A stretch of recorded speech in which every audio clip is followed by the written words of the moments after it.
모든 일을 바로 잡으시는 하나님, 이런 제목으로 함께 말씀을 대하겠습니다. 시편 76편은 시온의 노래 가운데 하나입니다. 시온의 노래라고 하면 하나님의 성전이 있는 예루살렘을 찬양하는 시를 시온의 노래라고 합니다. 대부분의 시온의 노래는 하나님의 통치, 하나님의 보호하심, 이것을 노래합니다. 대표적인 시가 시편 46편, 48편, 그리고 87편, 오늘 우리가 대하는 76편, 이렇게 있습니다. 하나님께서 예루살렘에 당신의 성전을 두시고 하나님 통치하시고 하나님 지키시고 보호하십니다. 이것을 고백하는 시가 시온의 노래다, 이렇게 기억하시면 좋을 것 같습니다. 1절을 한번 볼까요? 1절 같이 읽습니다. 하나님은 유다에 알려지셨으며 그의 이름이 이스라엘에 알려지셨도다. 하나님은 당신을 알리시는 분입니다. 우리 안에 숨어 계신 하나님이 아니라 당신을 적극적으로 알리시는 하나님이십니다. 이 하나님으로 말미암아 우리가 하나님을 압니다. 하나님께서 왜 당신을 알리실까? 하나님께서 우리와 관계 맺기 위해서 당신을 알리십니다. 우리가 하나님을 알고 하나님을 섬기는 백성이 됩니다. 그리고 하나님께 영광을 돌릴 겁니다. 자, 그러면 한번 생각해 보시죠. 우리가 하나님을 압니까? 혹시 알고 있다고 생각하는 건 아닙니까? 하나님 끊임없이 당신을 알리시는 하나님이십니다.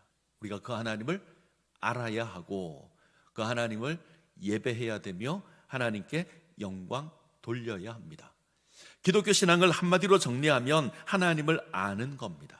하나님 알고 하나님 섬기는 겁니다. 성경은 하나님을 아는 것, 이것을 영생이다, 이렇게 말합니다. 영생은 유일하신 하나님과 그의 보내신 자 예수 그리스도를 아는 겁니다. 우리가 영생을 이야기할 때 흔히 영생 그러면 죽지 않고 영원히 사는 것, 긴 생명, 이걸 영생이라고 생각합니다. 문자적으로 하면 틀린 건 아닐 겁니다. 그런데 영원히 사는 것만이 영생은 아닙니다. 지옥에서도 영원히 삽니다. 그죠? 지옥에서도 영원히 살죠. 영생은 하나님과 관계된 생명을 영생 그럽니다. 하나님께 속한 생명, 하나님의 통치 아래 있는 생명, 이것을 영생이라고 합니다. 때문에 하나님을 아는 것을 영생이라고 합니다. 이 영생을 위해서 하나님께서 당신을 우리에게 알리셨는데 어떻게 알리셨냐면 성전을 통해서 알리십니다. 하나님께서 성전을 통해서 당신을 알리시고 우리를 통치하시고 우리를 지키시고 우리를 보호하십니다. 하나님께서 천지를 창조하실 때 사람을 창조하시면서 에덴을 두셨습니다. 아담 만드시고 에덴 만드시고 하와 만드시고 사람 만들고 에덴 만들고 사람을 만듭니다. 사람과 사람 사이에 에덴을 두시는데 이 에덴이 하나님의 성전입니다. 우리가 하나님을 만나는 곳이고 하나님을 예배하는 곳이고 하나님과 교제하는 장소가 에덴입니다. 에덴에서 당신을 알리시고 에덴에서 사람과 관계를 맺고 에덴에서 우리는 하나님을 섬겼습니다. 하나님의 영광을 드러내는 장소가 에덴입니다. 근데 인간이 죄를 지었을 때 이 에덴에서 쫓겨나게 되지요. 타락한 인간이 하나님의 성전에 거할 수 없는 법입니다. 그래서 에덴에 쫓겨납니다. 더 이상 하나님을 알 수 없게 되었습니다. 근데 하나님께서 우리를 친히 찾아오셔서 하나님을 알게 하십니다. 애굽에 종살이하던 이스라엘인데 하나님 건져내십니다. 하나님의 산 시내 산에서 언약을 맺습니다. 그리고 그들 가운데 하나님의 성소를 둡니다. 나는 너희의 하나님이 되고 너희는 내 백성이 되리라, 이 언약을 맺고 이스라엘 가운데 성막을 두십니다. 이곳에서 하나님께서 이스라엘을 만나시고 하나님을 알리시고 이스라엘은 이 속에서 하나님을 알고 하나님을 예배합니다. 자, 동일한 모습을 시인이 하나님께 고백하고 있습니다. 시인은 하나님의 성전에서 하나님을 알고 하나님 예배합니다. 그래서 76편은 성전을 통해서 당신을 알리시는 하나님, 이 하나님에 관한 내용이 담겨져 있습니다. 오늘은 이 하나님에 대해서 살펴보려고 합니다. 첫 번째 우리가 기억할 건 하나님께서는 성전을 통해서 우리와 함께 하십니다. 이것으로 하나님을 알리십니다. 성전이 지니는 가장 중요한 의미가 있는데 하나님의 임재입니다. 하나님께서 우리와 함께 거하십니다. 이스라엘과 언약 맺은 하나님께서 모세에게 가장 먼저 요구한 것, 성막을 짓는 겁니다. 출애굽기를 보시면 상당히 많은 내용이 성막 짓는 겁니다. 그것을 통해서 내가 너희와 함께한다, 하나님께서 말씀하십니다. 하나님께서 갈 처소를 만드시고 이스라엘 가운데 그 처소를 두시고 하나님께서 임하셔서 이스라엘과 함께합니다. 이스라엘 진중앙에 하나님의 성막이 있습니다. 이스라엘이 그 성막을 볼 때마다 하나님께서 우리와 함께 하시구나, 우리가 하나님의 백성이구나 압니다. 그래서 이 성막이, 성전이 중요합니다. 이스라엘이 하나님을 거역했을 때, 하나님의 심판을 받아 망했을 때 바벨론 포로가 됩니다. 이때 하나님의 성전이 무너집니다. 하나님과 이스라엘의 관계가 깨어진 것을 보여주는 것이 성전이 무너지는 겁니다. 근데 하나님께서 이스라엘 다시 회복시키시죠. 다시 돌아오게 한 이후에 하나님께서 가장 먼저 요구하는 것, 성전 짓는 거였습니다. 다시 성전을 지으라 그럽니다. 이것으로 하나님과의 관계가 회복되었다, 하나님께서 보이시는 겁니다. 자, 이 하나님께서 마지막 때에 예수 그리스도를 하나님의 성전으로 보내십니다. 죄로 말미암아 우리가 하나님과의 관계가 깨어졌습니다. 허물과 죄로 죽은 존재가 우리들입니다. 죽었다, 이 말은 아무런 반응을 할 수 없다. 하나님을 향해서 우리는 그 무엇도 할 수 없는 죽은 존재입니다. 하나님 우리를 사랑하셔서 독생자 예수 그리스도를 보내주시고 우리 가운데 임재하셔서 우리를 구원하십니다. 자, 요한복음 1장 14절. 자, 같이 읽겠습니다. 말씀이 육신이 되어 우리 가운데 거하심에 우리가 그의 영광을 보니 아버지의 독생자의 영광이요 은혜와 진리가 충만하더라. 말씀이 육신이 되어 우리 가운데 거한다. 이때 거하다, 여기 해당하는 헬라어가 스케노라고 하는 단어입니다. 이 단어는 텐트를 치다 이런 뜻인데, 이 단어가 구약으로 가면 성막을 치다 이런 말입니다. 예수님께서, 말씀이신 예수님께서 하나님의 성전으로 이 땅 가운데 임하시는 겁니다. 그 성전의 이름이 임마누엘입니다. 하나님께서 우리와 함께 하십니다. 하나님께서 마지막 때에 예수 그리스도를 하나님의 성전으로 우리 가운데 보내셨습니다. 이것으로 우리와 함께 하십니다. 우리는 이 성전을 통해서, 이 예수를 통해서 하나님을 압니다. 이 예수를 통해서 하나님의 백성으로 세워집니다. 이 예수를 통해서 우리가 하나님을 섬기게 됩니다. 우리와 함께 하심으로 당신을 알리시는 하나님, 첫 번째 내용이고요. 자, 두 번째, 성전을 통해서 우리를 지키십니다. 이것으로 하나님을 알리십니다. 오늘 우리가 대하는 76편의 가장 중심된 내용이 이것입니다. 하나님께서 우리와 함께 하시고 우리를 지키십니다. 하나님의 성전이 있고 그 성전을 두시고 우리를 지키십니다.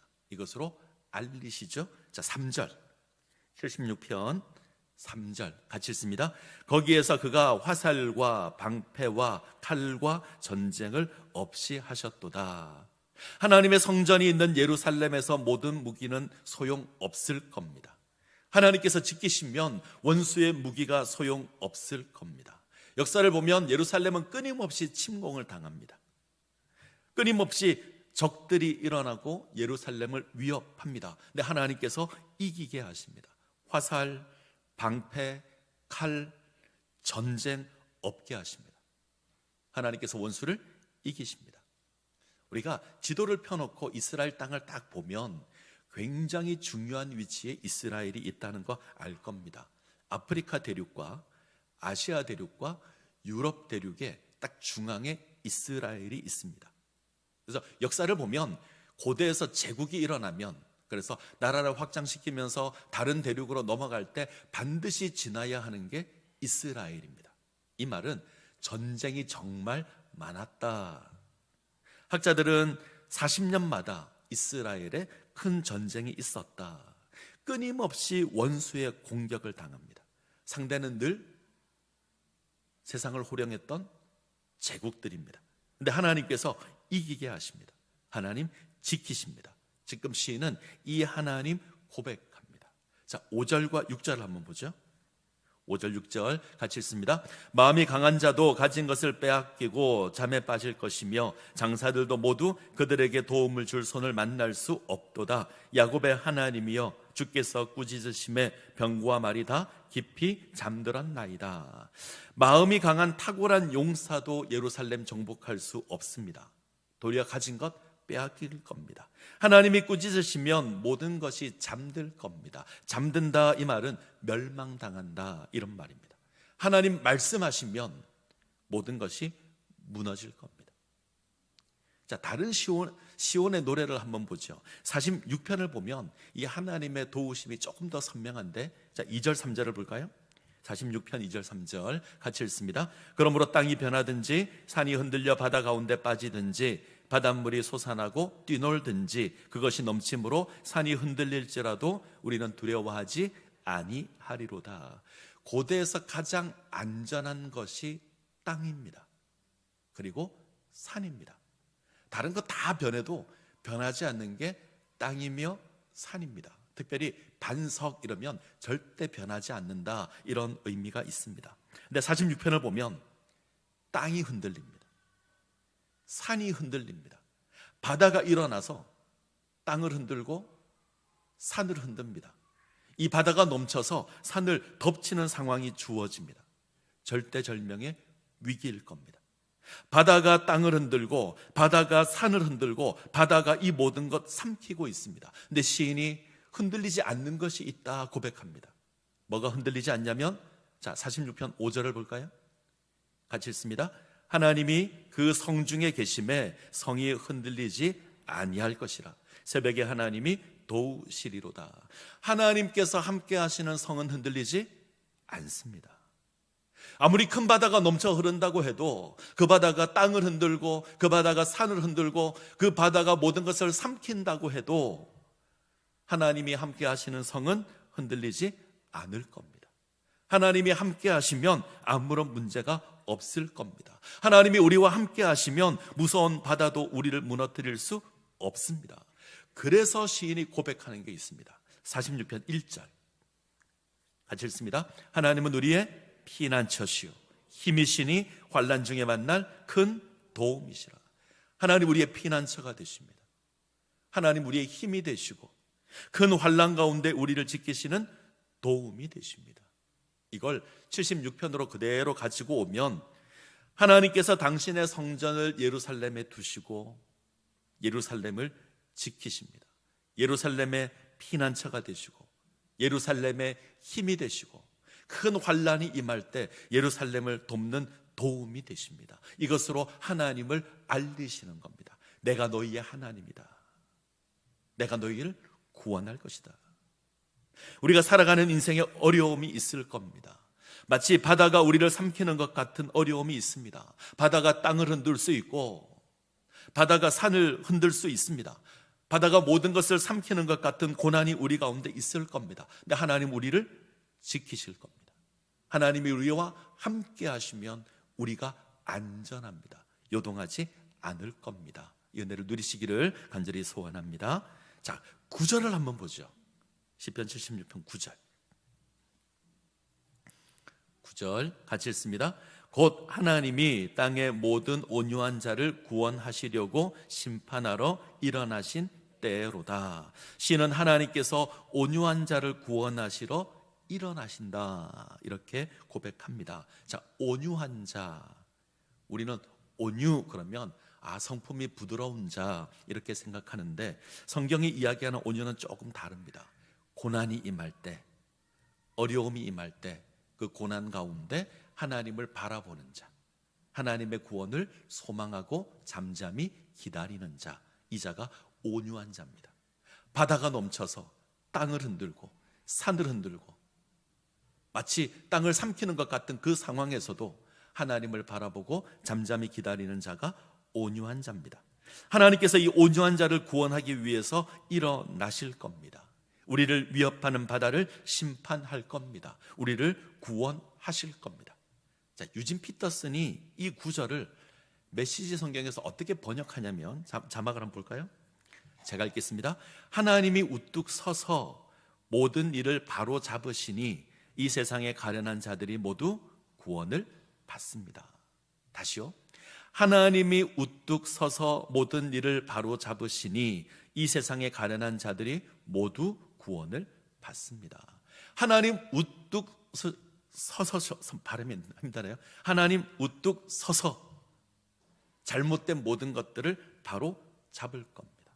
바로 잡는다, 이 말은 뭔가 잘못되었다는 거죠. 지금 주어진 상황을 보면 뭔가 잘못되었다는 겁니다.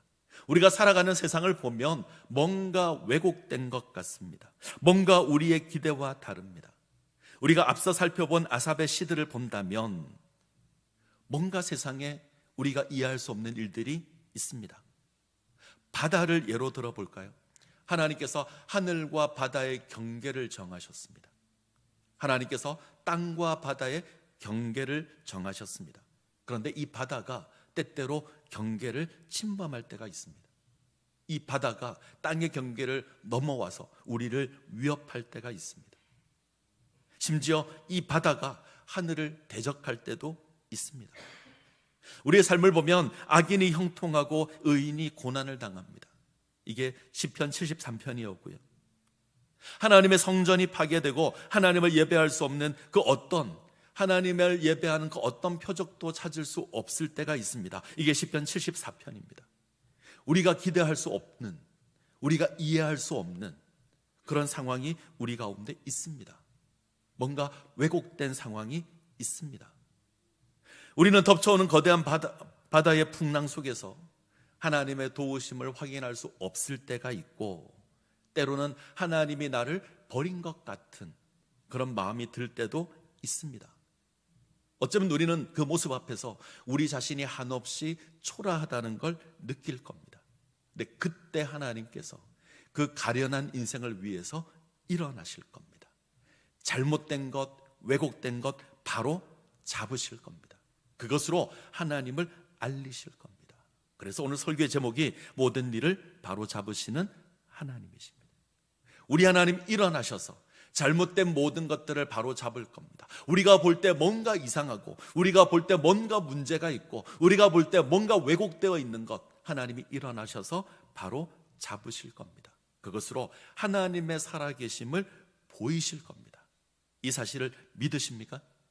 이 사실을 믿으시기 바랍니다. 그렇다면 하나님께서 바로 잡는다는 걸 우리가 믿는다면 우리가 해야 될 일을 있죠. 우리가 해야 될 일, 하나님 바라보는 겁니다. 예루살렘에 두신 하나님의 성전을 바라보는 겁니다. 우리에게 주어진 하나님의 성전 바라보는 겁니다.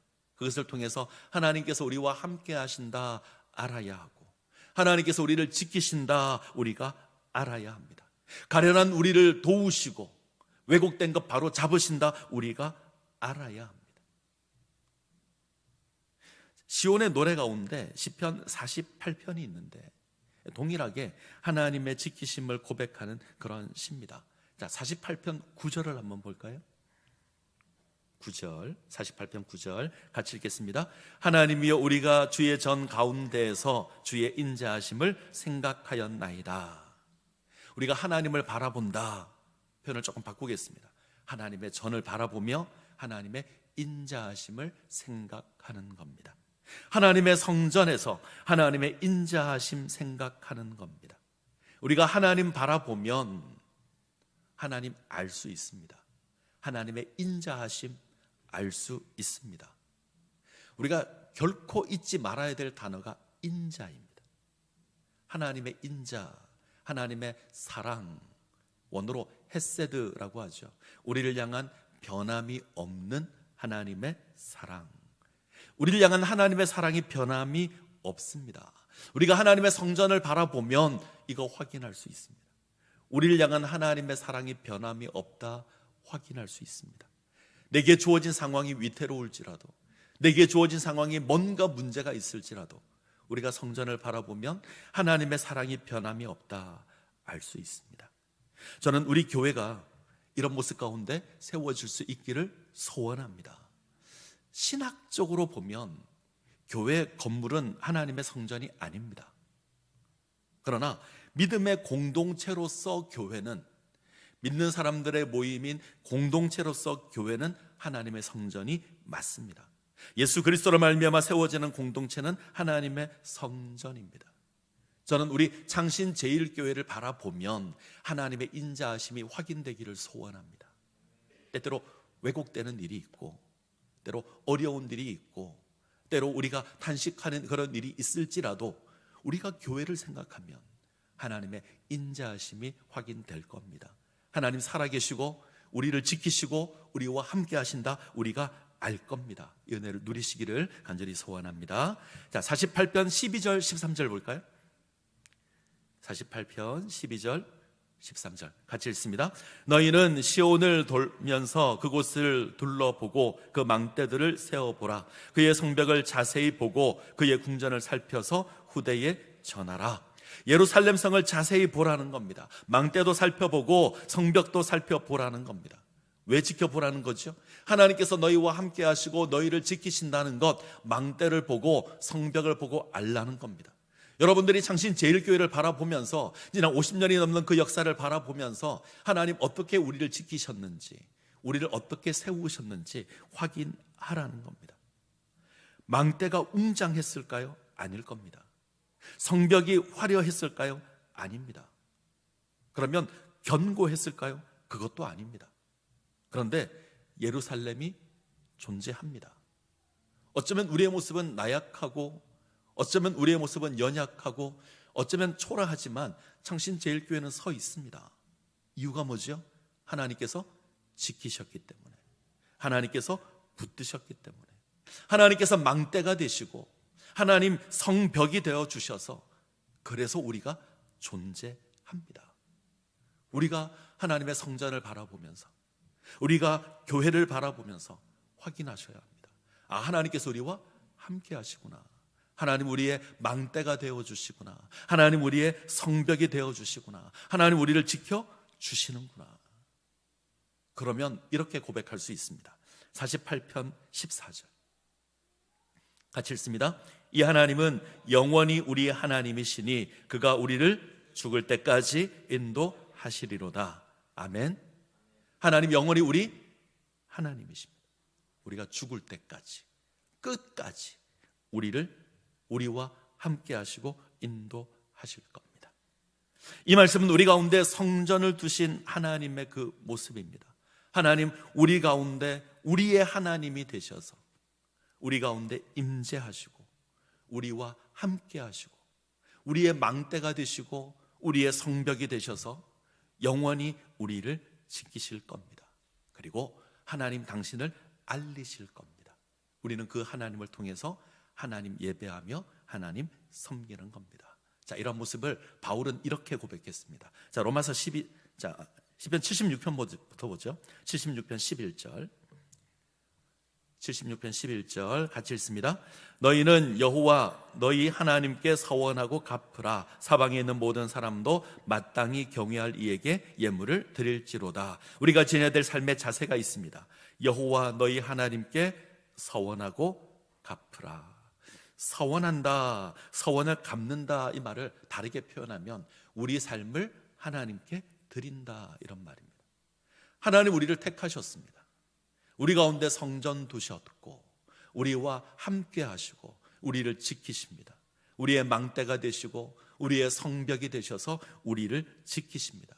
우리가 지녀야 될 자세가 있죠. 하나님 인정하는 겁니다. 나의 하나님으로 고백하는 겁니다. 우리의 삶을 하나님께 드리는 겁니다. 자, 사도 바울은 이렇게 고백했습니다. 로마서 12장 1절.